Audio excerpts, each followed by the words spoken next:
اللهم صل وسلم وكرم وبارك على عبدك ورسولك سيدنا محمد وأصحابه ومن تبعهم بإحسان إلى يوم الدين.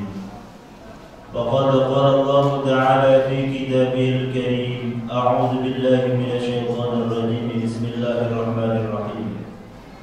يا أيها الذين آمنوا كتب عليكم الصيام كما كتب على الذين من قبلكم لعلكم تتقون.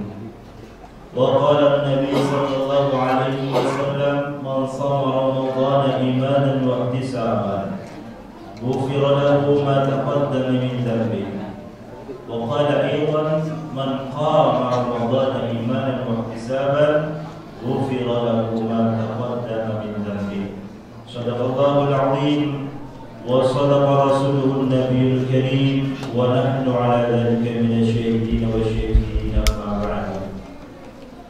حضرة الكرماء والفضلاء para alim para ulama alladzina hum sami'nahum wa ata'nahum, yang sama-sama kita hormati segenap pengurus DKM Masjid Jami An-Nur, yang sama-sama kita hormati segenap tokoh masyarakat, pengurus RW, pengurus RT, para jamaah sekalian, bapak-bapak, ibu-ibu yang dirahmati Allah Subhanahu wa taala.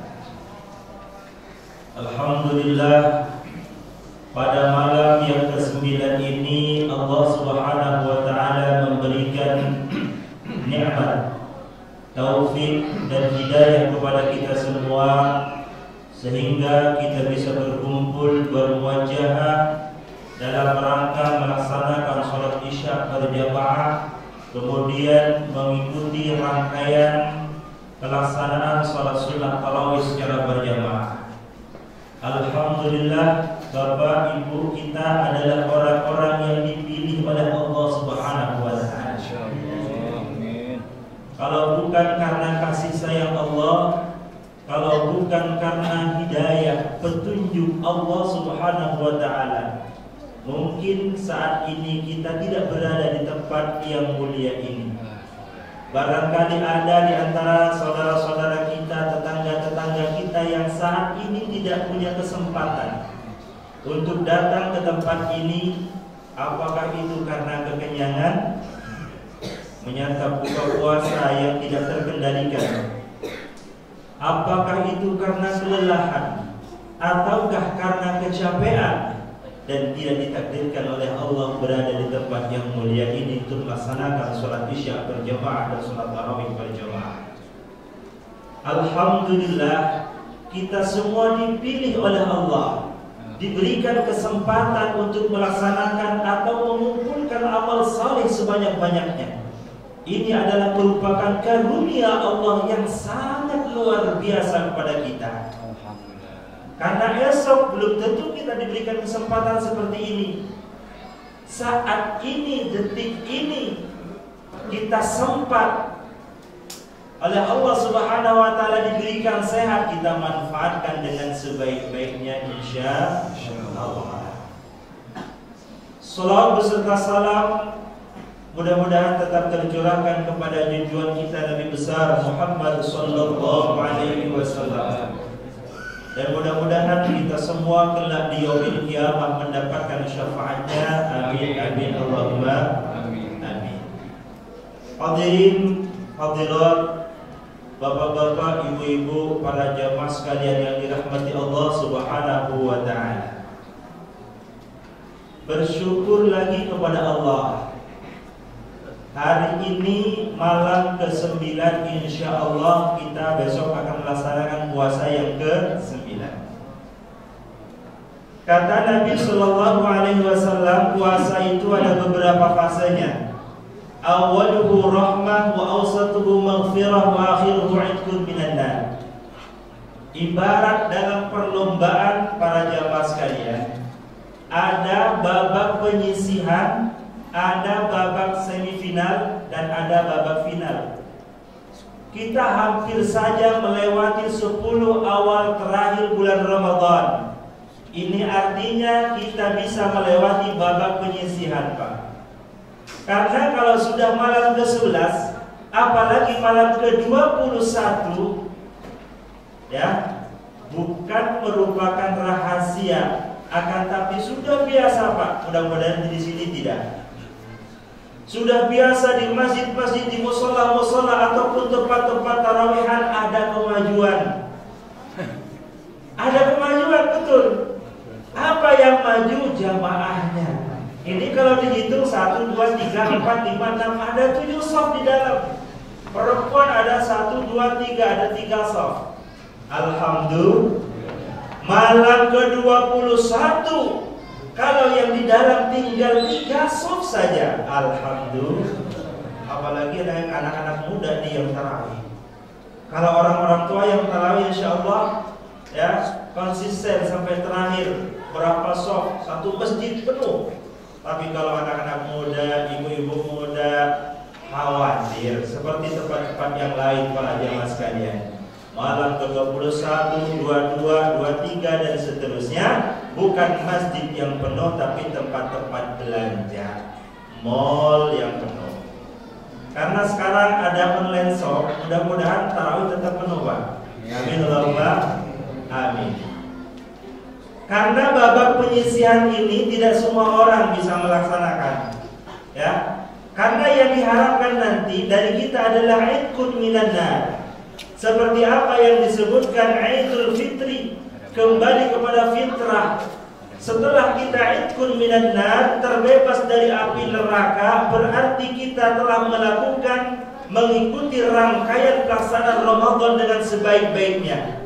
Mulai dari puasa di awal Ramadan, qiyamul lail, sholat tarawih, sampai sholat Idul Fitri, insya Allah kita bisa mengikuti dengan baik.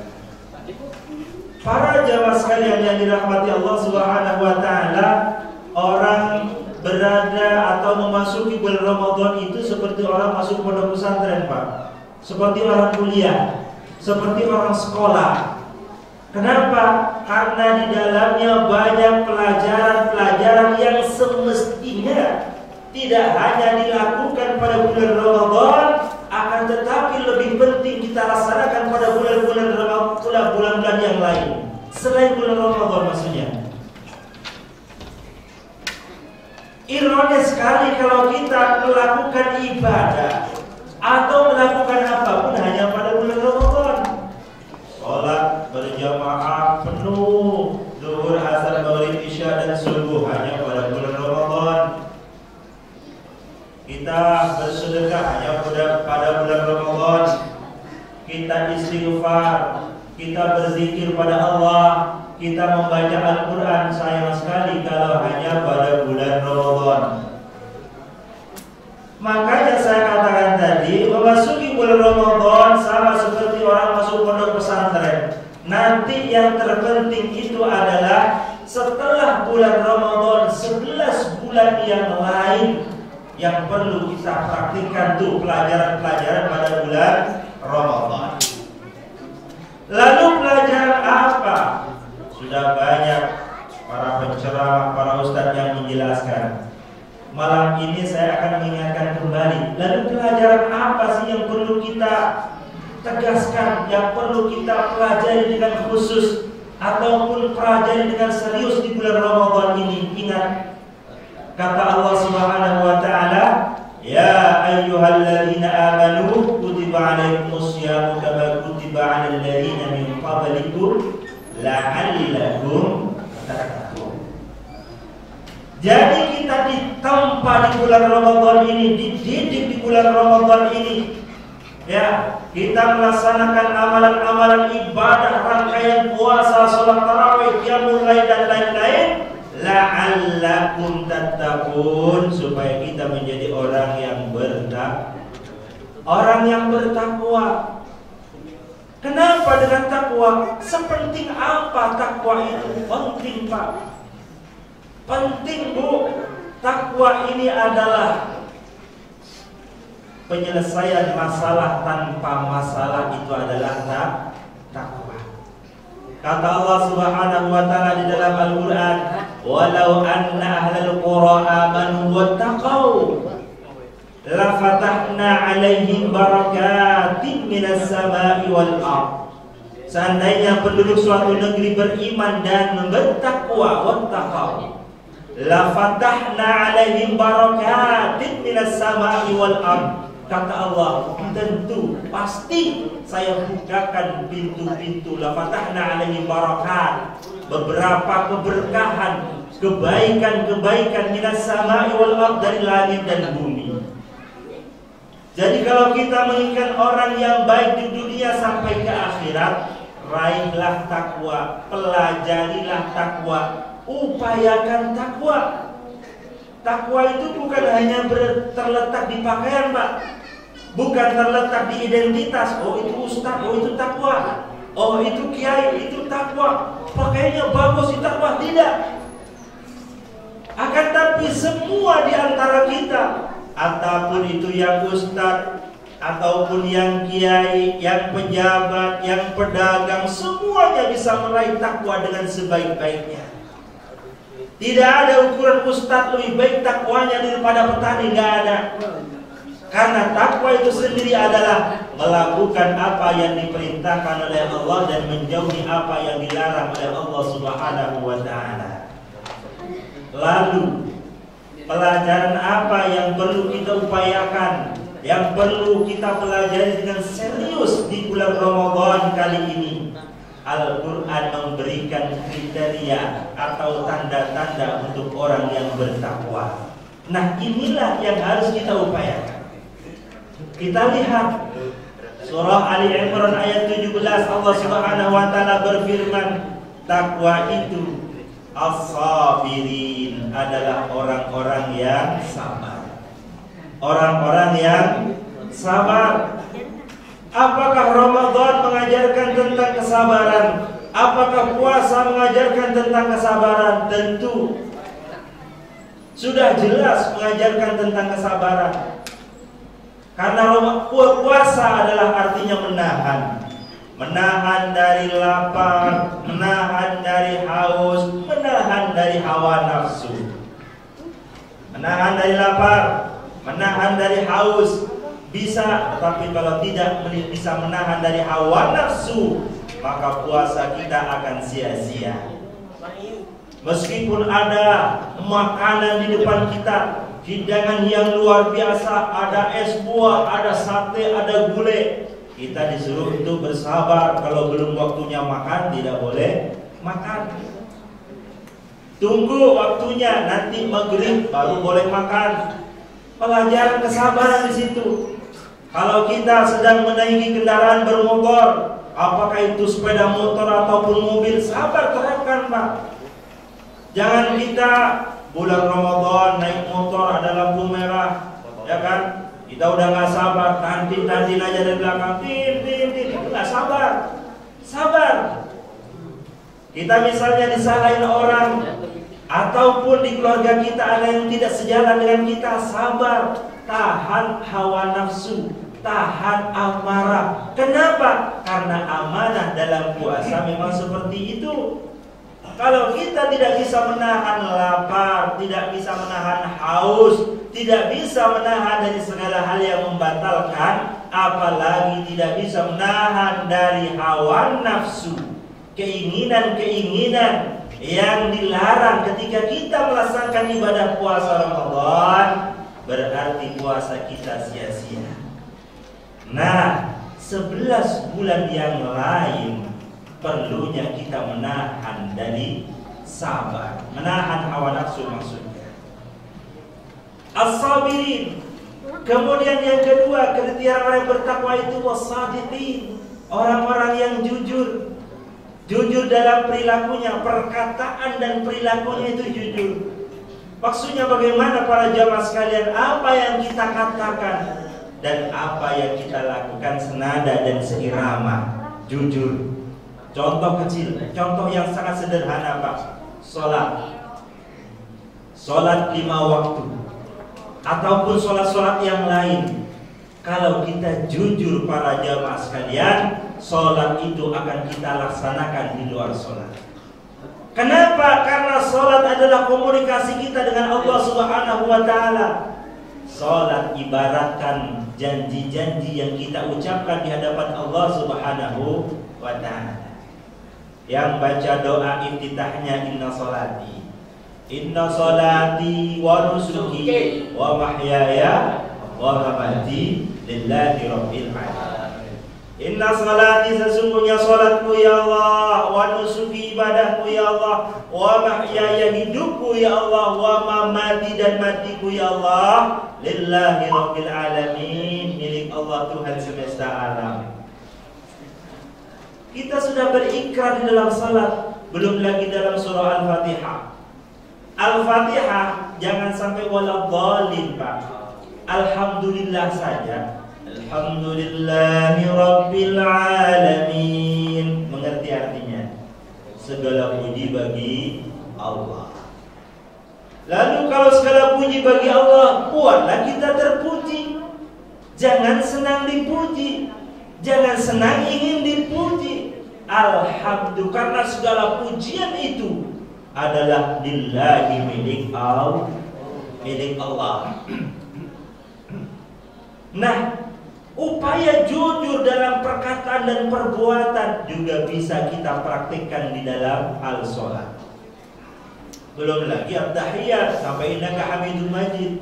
Makanya salah satu trik supaya kita bisa sholat dengan khusyuk, Pak, pahami artinya sholat. Karena sholat itu komunikasi, berbicara dengan Allah. Ya, kalau yang kita bicarakan kita mengerti, apa yang kita baca kita mengerti, insya Allah kita khusyuk, Pak. Kenapa khusyuk? Karena kita paham.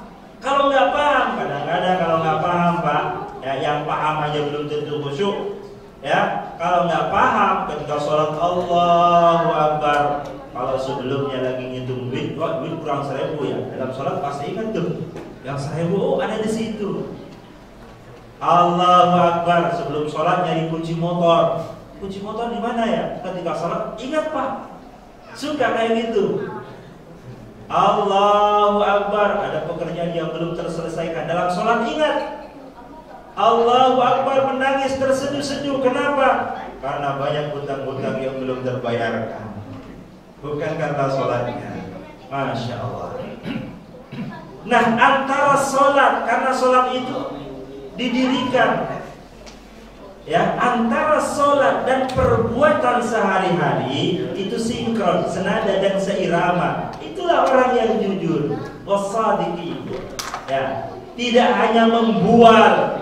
Kalau inna sholati wa nusuki wa mahyaya lillahi rabbil alamin, baca Al-Fatihah sehari semalam 5 kali, melaksanakan sholat wajib belum sholat sunnahnya, tapi sehari-hari masih saja ngeselin orang, masih saja membuat tetangga nggak enak, masih saja memusuhi saudaranya, masih saja memutus silaturahmi dan sebagainya, berarti sholatnya itu belum diterapkan, belum ada kejujuran di situ.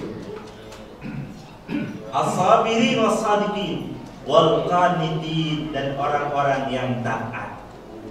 Orang takwa itu taat melaksanakan apa yang diperintahkan oleh Allah, menjauhi segala yang dilarang oleh Allah. Bagaimana caranya? Belajar. Wal qanitin wal munfiqin, orang yang menginfakkan hartanya di jalan Allah, baik dalam keadaan susah ataupun senang, bisarra'i wad dharra, dalam keadaan lapang ataupun dalam keadaan sempit. Karena sejatinya orang-orang yang bertakwa paham, tahu kalau hidup dan kehidupan ini hanyalah sementara dan semuanya hanya ujian. Yang miskin ujian, yang kaya ujian, yang bodoh ujian, yang pintar juga ujian, yang punya jabatan ujian, yang tidak punya jabatan, semuanya ujian. Jangan enak-enak, Pak. Wah, ini gua jabatannya ini nih, ya kan? Gak seperti itu rumus dalam kehidupan, semuanya ujian.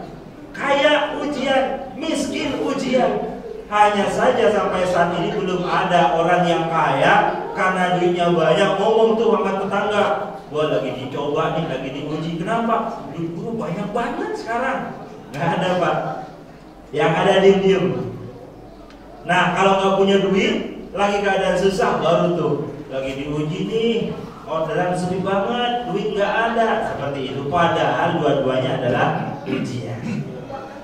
Jadi tugas kita bagaimana kita lolos dari ujian. Kemudian wal mustaghfirina bil ashar. Orang-orang yang bertakwa itu adalah orang-orang yang senantiasa meminta ampun pada Allah, terutama bil ashar, di waktu sahur, di sepertiga malam. Senantiasa mohon ampun kepada Allah, karena kita semua setiap hari kita berbuat dosa. Berbuat dosa tidak ada yang maksum manusia ini kecuali Nabi Muhammad sallallahu alaihi wasallam. Kita keluar dari rumah, melihat maksiat, keluar ke pasar maksiat, ke mall maksiat, lihat HP maksiat dan sebagainya. Jangan lupa senantiasa beristighfar, memohon ampun kepada Allah Subhanahu wa taala. Rasulullah Muhammad sallallahu alaihi wasallam, orang yang maksum, orang yang sudah dijamin masuk surga, masih saja bermunajat pada Allah, masih saja beristighfar pada Allah. Kiai-kiai, habaib-habaib yang keilmuannya sudah mumpuni masih saja beristighfar pada Allah, apalagi kita harus lebih semangat beristighfar pada Allah Subhanahu wa taala. Jangan menunggu kita duduk di masjid para jamaah sekalian. Jangan menunggu kita berpakaian rapi seperti itu beristighfar ataupun berzikir pada Allah Subhanahu wa taala di rumah, ketika duduk, ketika berbaring mau tidur, ataupun di mana, kecuali di kamar mandi. Ya, jangan lupa senantiasa berzikir, istighfar pada Allah Subhanahu wa taala. Para jamaah sekalian yang dirahmati Allah Subhanahu wa taala, inilah saya kira hal-hal yang perlu kita tanamkan kembali di benak kita pada malam ini, bahwa takwa itu harus kita pelajari pada Ramadan kali ini dengan yang pertama as-sadiqin, as-sabirin, was-sadiqin, wal-qanitin, wal-munfiqin, wal-mustaghfirin bil ashar. Para jamaah sekalian yang dirahmati Allah Subhanahu wa taala, mungkin inilah yang bisa saya sampaikan. Mudah-mudahan ada manfaatnya. Amin. Allahumma amin. Mudah-mudahan kita semua bisa melaksanakan sebaik-baiknya Ramadan kali ini. Amin. Amin. Amin. Amin. Sehingga akhirnya kita lahir sebagai pemenang, orang yang Idul Fitri kembali kepada fitrah, yang idkun minan nar, yang terbebas dari api neraka. Amin. Amin. Allahumma amin. Hadanallahu wa iyyakum ajma'in. Wassalamualaikum warahmatullahi wabarakatuh. Waalaikumsalam.